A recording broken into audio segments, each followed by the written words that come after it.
Hello, welcome to this video and welcome to my channel. My name is Emma and welcome to another reading vlog. So today is Monday, January 24th. I am on lunch break at work. I just wrapped up the last vlog and I'm opening up this vlog. So hi, hope you're doing well.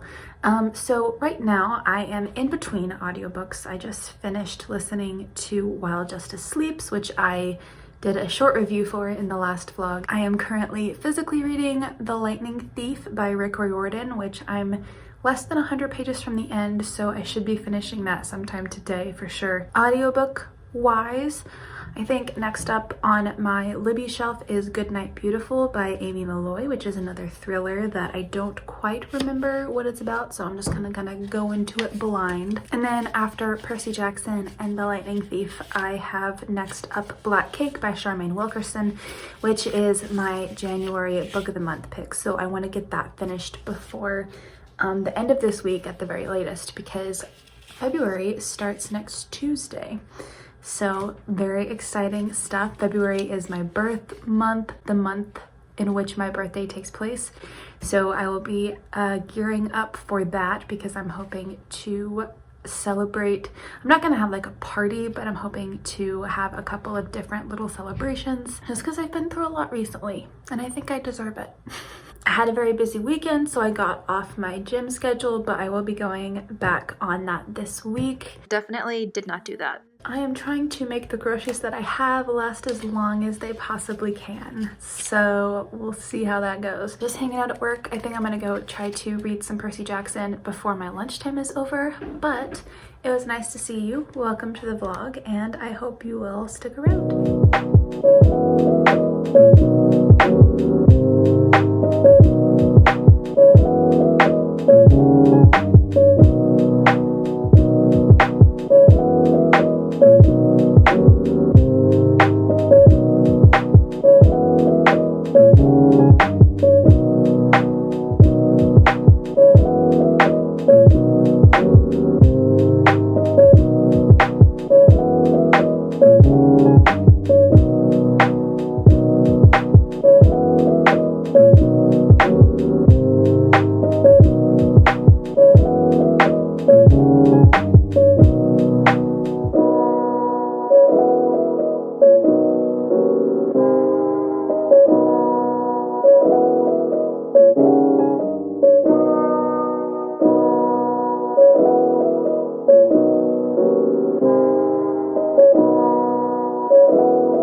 So it is Tuesday evening. I just got back from the gym and was about to go shower, but then I decided that since my makeup is still relatively intact, I want to give you my update for today before I go do that. So first up, I started Black Cake today.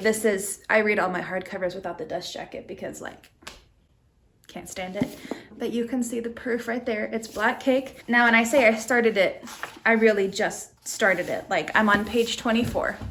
But the one thing that I do notice so far in those 24 pages is the writing style. It's very literary fiction. Basically, so far, there is a brother and a sister, Byron and Benny. Benny is short for the sister's longer name, but so 24 pages into this book, I actually had no idea what was going on. So I'll just voice over that. Basically, Benny and Byron received a voice memo from their mother that the lawyer gave to them to listen to, basically telling her life story and all the secrets that she never told them. Here is the little lady. So far the chapters are really short. It's very artful writing, very literary fiction. And that's about all I have to say about it. But I also started listening to The Silent Patient today by Michaledes. The first couple chapters I was pretty intrigued. I was like, okay, this could be something good. And then we actually traveled to the setting of the book, and it's at a psych ward. So straight out of college, I got a job because I was a psychology major. I got a job at a psych ward at the local bigwig hospital, and it was a truly horrible experience. There are some things that I saw that I can't forget, and even just not even an hour into the book, that's all I can think about. So I don't think I'm going to be continuing, just so that I don't have to put myself through, I think the book was about 12 hours long, so that I don't have to put myself through many hours of those memories just for a good story. I don't think it's worth it. So I will not be listening to that anymore. I am working my way through old Gods of Appalachia. Things are getting very intense. I just don't think I'm really in the mood for a thriller. So tonight I'm going to try to find something else to listen to. My plan for tonight is to A, shower, obviously, B, find an audiobook to listen to, C, I'm going to make a vegan Alfredo pasta with artichokes and peas, which I have been thinking about all day long. I'm so excited. I'm trying to use up all my groceries, and those are some things that I have left. I have frozen peas, a can of artichokes, nutritional yeast and flour and pasta, so I'm gonna make it work. And then I'm hoping after dinner to just get in bed and read Black Cake. It seems like the perfect kind of palate cleanser for me after all of the more intense things I've been reading. I'll definitely show you my pasta if it looks good. If it doesn't look good, you're not gonna see the pasta. But anyway, I will talk to you later. Hi, so it is Thursday and I'm about 15 minutes out from a big staff meeting, so I thought I'd just go ahead and come on here and let you know what's going on reading wise. So yesterday I didn't read anything physically because I was mainly concerned with doing some grad school research, so you may be hearing about that in the future. But right now, this morning I started listening to Mindhunter by John Douglas, and I mean, I knew the man was a genius, but I didn't expect him to be such a hilarious writer. I was straight up cackling out loud in my apartment while I was listening to it this morning. Him talking about all of the crazy stuff that he did in high school and college is just, the way that he talks about it is hilarious. But if you don't know, John Douglas is the father, I believe he's the father of modern criminal profiling. So basically where you're able to look at a crime scene and reconstruct the kind of person that you are looking for. So it has a lot to do with forensic psychology, that work does, and Jonathan Groff, one of my favorite theater actors and movie actors, he plays John Douglas in the Mindhunter TV show, which is dramatized obviously, but it's a great show. I stopped watching it a while ago, but I think I'm gonna get back into it after I read the book, just because I think it was a little bit too much for me at the time, but I know I can handle it now. So anyway, I'm listening to that. So it's basically Mindhunter is basically John Douglas's memoir of his life and work, and talking about his most famous cases and the cases that have influenced him the most. Normally, since it's Thursday, I would be listening to My Favorite Murder, but I'm honestly really disappointed with the Amazon acquisition. So the last couple of weeks, I feel like the podcast has been losing its sparkle. Last week, I actually got bored and turned it off to listen to something else halfway through. And I ended up finishing it later in the day. It means so much to me, and it is so disappointing. I haven't like made a decision to kind of leave the community, but I am just kind of sad about it. If you're not a My Fruit Murder listener, it probably doesn't matter to you at all, but if you are, I would love to know your thoughts on the Amazon acquisition. I think it makes a lot of sense for them as talent managers, but not a lot of sense for them as podcasters. So I will be listening to Jensen and Holes today for sure, because I love those guys. But I'm gonna try to listen to today's episode of My Fruit Murder, but I am rather disappointed, and I don't really want to get into the emotions on that right now. So yeah, because I have to be like pumped and excited for this staff meeting we're about to have. But yeah, I'm gonna finish up a couple of work things before the meeting starts. And then after the meeting, while I'm working, I will be continuing to listen to Mindhunter, which is such a great book. I'm so excited. Anyway, just trying to keep you in the loop about everything that I am consuming. I have kind of in the last couple days fallen off of listening to old Gods of Appalachia, mainly just because I have been craving something more real. I kind of go back and forth between like true crime and paranormal / fantasy / all that kind of stuff. That's about all I have to say. Peace out. Hi. So normally I would go ahead and just record a little update on my phone, but my phone is like super dead and it's charging. So yes, I've got Mindhunter up on here right. Oh, can you see? Mindhunter. There, you can see. I have just over 5 hours left, probably about 60% of the way through, and I just adore this book. I didn't realize that John Douglas was involved in so many of the cases that I just like know off the top of my head. The one that I was really surprised by was Robert Hansen. I didn't know that he was involved in the Butcher Baker case. If you don't want to hear, just skip ahead like 10 seconds. It's the one where the guy captured women from town and took them up into the woods and would like release them into the woods naked and then hunt them with his rifle. Anyway, what I'm doing this morning is I'm listening to Mindhunter and I'm working on my brainstorm sesh.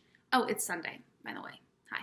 I'm working on my brainstorming for my grad school personal statements. I don't know why, but anything related to like, welcome to class, give us a little bio about yourself, like when I've done online classes and stuff, or like when you have to give like 2 fun facts about yourself at the beginning of a seated class, or why are you good for this job, or whatever. Whenever I've had to do stuff like that, it is so hard for me to find the information about myself that I need to put in this personal statement.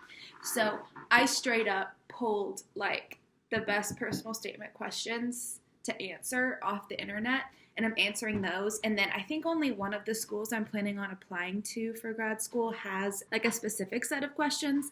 So I'll go back after and write those up as well. And then I'll probably just start with like my top choice and write that personal statement, and then pull the elements, and then go one by one and pull the elements out of that one that work for the rest of them, and then flush it out. Working on that, I have about 4 schools that I know for certain I'm going to apply to. After I sit here for a little bit and work on these responses, I want to read Black Cake today and finish Mindhunter, which is a bit of a tall order, but it is only 11 a.m. and I like grocery shopped and cleaned everything in sight yesterday. I probably could do with vacuuming today and maybe doing a little Swiffer around, but other than that, all my other weekend stuff is done, so I'm planning on reading Black Cake. I want to at least get it done by tomorrow because tomorrow's the last day of the month, but yeah, I'm just going super slow with reading, and I really want to kind of focus in. There's just a lot going on in my life right now, and I feel like that could be, well, okay, there's not a lot going on, but there's a lot of things going on that cause like a million things to go on in my brain at all times. So that's more working against me then. All that to say, it's Sunday at 11 and I'm working away and I'm gonna read today. That rhymed. Didn't really mean for it to. My cat is giving me the evil eye, so I think it's time for me to be quiet and let her nap. Hi, welcome to the end of the vlog. So I'm going to be wrapping up this vlog for you, letting you know what went down the rest of the day since you saw me last. Wow, big yawn! If the camera shakes or anything like that, my cat is determined to rub her face on the tripod, so please excuse. Okay, I think that's finally adjusted appropriately. I absolutely cannot believe that I adjusted the camera after it was perfect just to make it crooked. Like, are you kidding me? This week, I've really been struggling with reading and also just struggling, period. Capital S. Struggling, period. Basically, I've been having some mental health struggles. Kind of how it works with me is a prolonged period of anxiety will trigger a depressive episode, which can last who knows how long, which then that prolonged period of depression can trigger some feelings of depersonalization, and both general increased anxiety and a depressive episode can trigger my OCD symptoms, which are there all the time no matter what, to get significantly worse. And a couple of weeks ago, I let my anxiety get out of control. I have the means. I am so fortunate now that I have the means to keep it under control, to do what I can to make it better. I just let it get out of control, and so now I am, feeling the big depressed. I have really been struggling to read as this has been going down, and at the same time I'm also trying to get back into making videos, and so it's just a little stressful, but I'm just going to put forward what I have. Let me tell you, so today like I said earlier, worked a little bit on my personal statement information, and then I sat down and read Black Cake for a little bit, and then my cat was napping on my bed, so I straight up just went and laid down next to her and listened to Mindhunter, and I ended up finishing that today, which we'll talk about in a moment. And then after a while, I got up and I went to the mall. So I have a close friend of mine who works at a store in the mall, and I went and I knew that she was working, so I went and said hello to her. They are running some big sales at her store right now, so I got a couple of things. And then I got a $7 dress on clearance, which is definitely like 2 sizes too big for me, but we're gonna make it work. I got I got a handful of books. I got 4. It's 4 a handful. Anyway, a handful of books at Barnes & Noble. I also saw a couple things that I was like, ooh, I'm interested in that, but I don't want to pick it up right now. A couple of like more spiritual books that I don't really want to share, but I did get 2 things that I will show you. So first up, this book called Southern Cunning, Folkloric Witchcraft in the American South by Oberon. So if you don't know, I am a born and raised Southerner. I was born in Tennessee, and I went to college and now live in North Carolina. I have been listening at the recommendation of my friends to the Old Gods of Appalachia podcast, which is a horror anthology podcast based on Appalachian folklore. And I also have a vested interest in witchcraft throughout history, and also like what does that look like in our modern day. And so when I saw this little pink book, I was like, ooh, what is that? It's just all about Southern American folklore and animism and bioregionalism, which also reminds me of Wendell Berry right here. which I read in my in a seminar class the last semester at my senior year. The bioregionalism factor kind of reminds me of that, and I am really excited to learn some more about animism through this book because I don't know a lot about it as like a religious belief and practice. I'm very excited to dive into this tiny little book and see what it has in store. And then a book, every time I go to a bookstore and it's there, I consider buying it because the major motion picture made from this book is one of my favorite movies of all time. I've only ever seen it once, but it's one of those that I like remember almost every second of it. This book is Midnight in the Garden of Good and Evil by John Berendt, which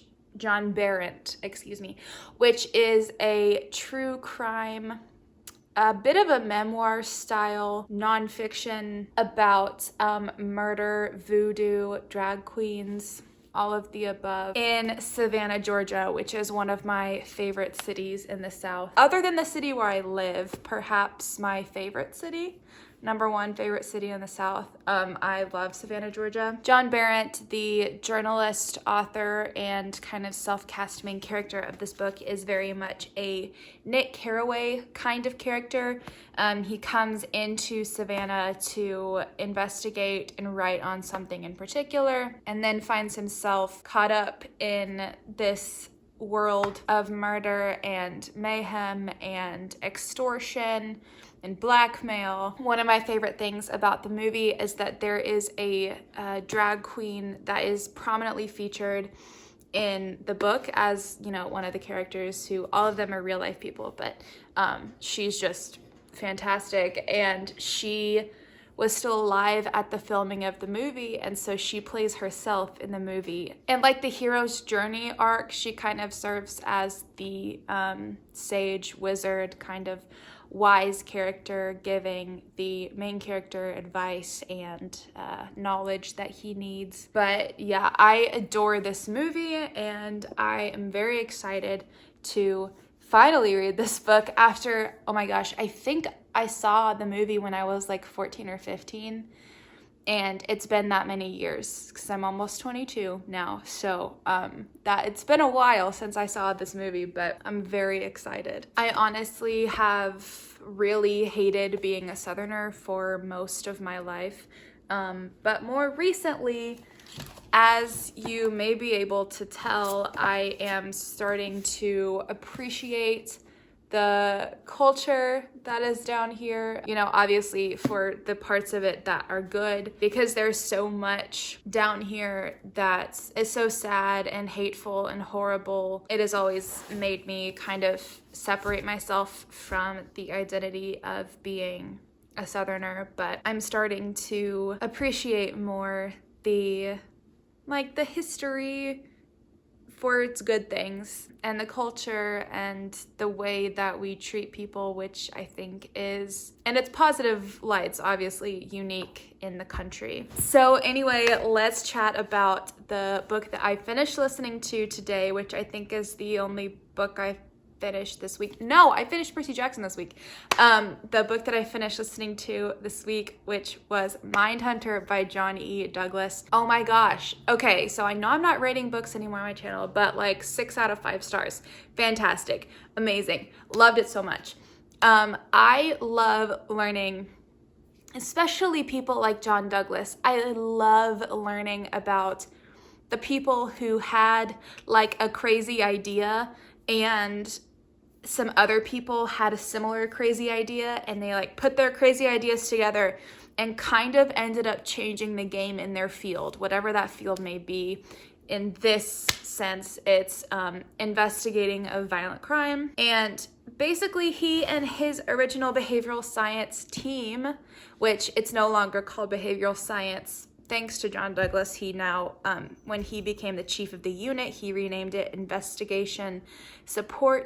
the Investigative Support Unit, the ISU, rather than the BSU, because he says he wanted to take the BS out of behavioral science. He and his coworkers in the ISU are the creators of criminal profiling. They're those guys that you hear about who can look at a crime scene and explain someone down to the letter describe an individual. So much so, one of the original profiles that they gave on a murder scene was it was like all this stuff about him, and then it was like, and when you arrest him, he'll be wearing a double-breasted suit fully buttoned. And when they came to the guy's house to arrest him, the peace officers, he said, hold on. And he went and changed clothes and came out in a double-breasted jacket with all of the buttons done. And it's like, they're those people. They're geniuses. They created so much for the field of, behavioral science and violent crime. They created so much for forensic psychology. Like Dostoevsky with Crime and Punishment changed the game and gave us a profile for criminal behavior and the criminal mind, also going with the Ubermensch situation. Honestly, hated that book. If that's wrong, I don't want to be right. I'm sure it was a good book, but I didn't like it. Dostoevsky did so much for the public perception of the criminal. And then now you have basically those things being made into a science. And it is such a human science. You can't do profiling without a profiler. You can't do profiling without someone who fundamentally understands the human mind, someone who has the ability, like John Douglas does, to put himself in the shoes of a victim, to know what they went through in their last moments, to put themselves in the shoes of the offender, to understand, to look at something that this person did and understand. I mean, it's not simple and it's not easy, but to have knowledge of why they did what they did. What about them caused them to commit the offense in this way rather than that way? What about them made them choose to victimize person A versus person B? I admire this man so much. And what a gem too. He's such a great guy. You can just tell by the way he writes. And I know it's biased because he wrote it himself, but it's almost not. He says things in the book that you wouldn't want to tell somebody if you could get away with it, but he tells you them anyway. Also, I definitely recommend the audiobook for sure, because the audiobook narrator has just the most 1940s record player voice. It reminds me of, even though there were some terrible things that Douglas was describing in the book, because he does describe all of his high profile cases that he worked on throughout his career and describes the crime scenes for you. Let's just say the word nipple was said quite a lot. The voice reminds me of Jack Webb, which is a very comforting sound for me. I used to watch Dragnet on TV with my parents after dinner. No, I wasn't a child in the 1970s. We watched them on reruns on a vintage TV station. The narrator's voice just reminded me a lot of Jack Webb and those original days where I was becoming fascinated with true crime and the criminal personality and the work of investigators. So I also, as we know, have been reading Black Cake by Charmaine Wilkerson, and I put the cover back on for this clip. But this book is fantastic. It is flying so fast. I didn't even read for that long today. I've made it through part 1. There have actually been 1 or 2 poems sprinkled in as chapters, and I don't know how, I haven't counted how many perspectives we've had so far, but there have been several. Every chapter is told from the perspective that will tell that story best. It's not as though Charmaine Wilkerson has limited herself to just the mother and the two siblings. There's just a lot. There's a lot going on. It's reminding me of something that I can't put my finger on. It's basically a mother just telling her children about the life that she hid from them after her death. And the thing that is really touching to me about it is that she made a voice memo recording for them, and that's what they're listening to as you're reading it on the page.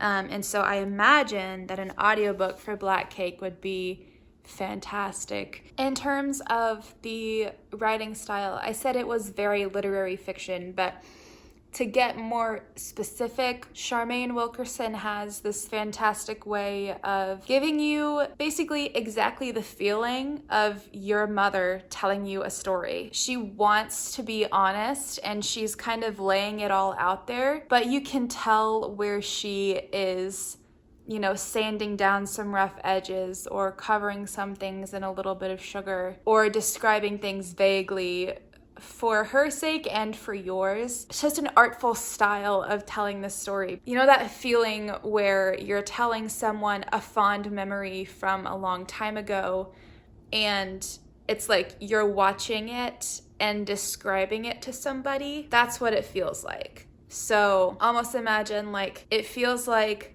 you're sitting on the couch with mom and she's gazing off into the distance with this kind of absent smile on her face and just telling you this story that's so important to her. But for these people, it's their mother's entire life story that she's kept from them all these years. So yeah, I'm loving this. I will imagine that the story is going to be relatively straightforward. I may be shocked with a couple plot twists here or there. You never know. The method of storytelling is so gorgeous that I do not mind in the least. I think the story of a woman telling her children about her life from the grave is just fantastic. So anyway, that is going to be the end of the vlog. I am going to get up from the phone and go take a shower and read some more of this before bed. That's my goal, is to get as far along in this as I can. Thank you so much for watching this vlog. If you got this far, let me know how your new year is going. Mine is kind of quite mediocre. Not the worst new year I've had. Definitely not as great as I would like it to be. And let me know if you finished anything this year so far and what your favorite thing is that you have finished reading this year. I hope you are doing well. If you're not, I hope it gets better soon, and I hope that you love what you're reading, because I sure do. Bye!